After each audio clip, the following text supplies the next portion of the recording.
A few thoughts on this Easter 2026. We're really living in unprecedented times. And I think that statement sometimes gets repeated too much, at least it used to. But we are living in times that none of us know how to navigate. This knowledge, this information is just increasing over and over, and in ways that we are just at the beginning of the hockey stick to know how much it will be increasing. Agentic AI is now placing posts for people, multiple posts a day, so we don't have an idea of what is real, what is not real, what we can trust, what we can not trust anymore. In fact, we're having trouble trusting with our own eyes. We used to say, seeing is believing. And I think we live now in a time where seeing is no longer believing.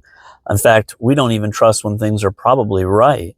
So there is a lack of trust that is there. And as a result of these things that are happening in these unprecedented times, we feel more unfulfilled, more confused, and more meaningless for such a time that we're living in. So we distract ourselves with all kinds of escapes from this situation, from mind-altering drugs to pharmaceuticals to a new adventure, a new experience, maybe that next show that we got to watch. And we lost the point of how we were even created in the first place.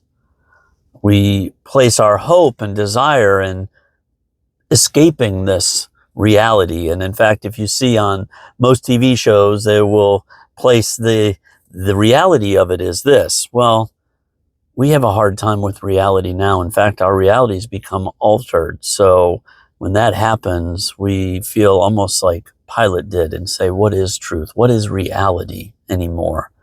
As we place our hope in something that we think will fulfill us, we get that jolt, just a quick jolt of dopamine. And it feels as if we have a happiness, but we don't have that resounding, living joy inside of us. And that's what we're after. Not a hint of happiness, but a resounding joy. Then it's back to that same cycle over and over. That's a kind of, what was the old commercial? Lather, rinse, repeat.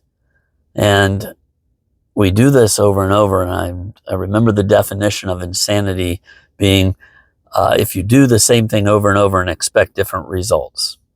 But what happens is the results are the same.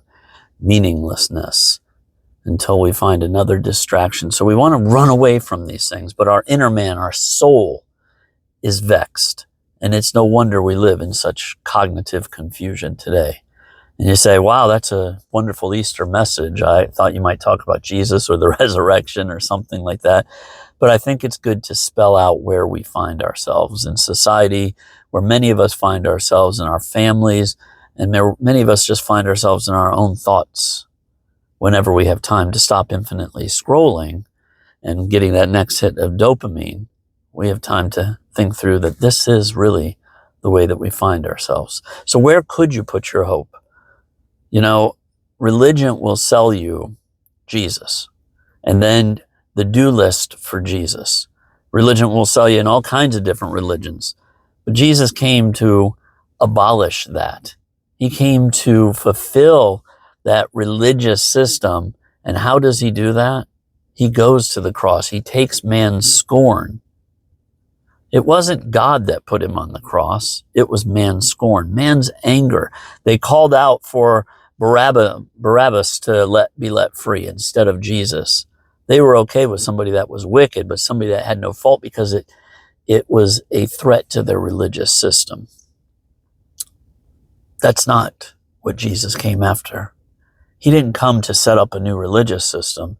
In fact, he came to set up something completely different. This new covenant that his blood was poured out for is not a new system, it's a person. And so when we miss that, it's not that it's a system and we try to systematize it because we love control and that's what systems do. They keep us in control. We miss the point. I like what Paul said in the letter to, I think, the Corinthians church. For I know whom I have believed. When we lose sight of the relational aspect of who Jesus is, we succumb to the lie of religion. So I would say, don't place your hope in a religious system or a church or a new way of believing or a new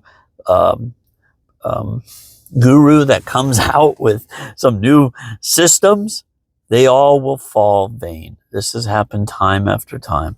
Place your hope in the one that is, the one that loves you, that God that so loves, and then begin to live in intimate union with him.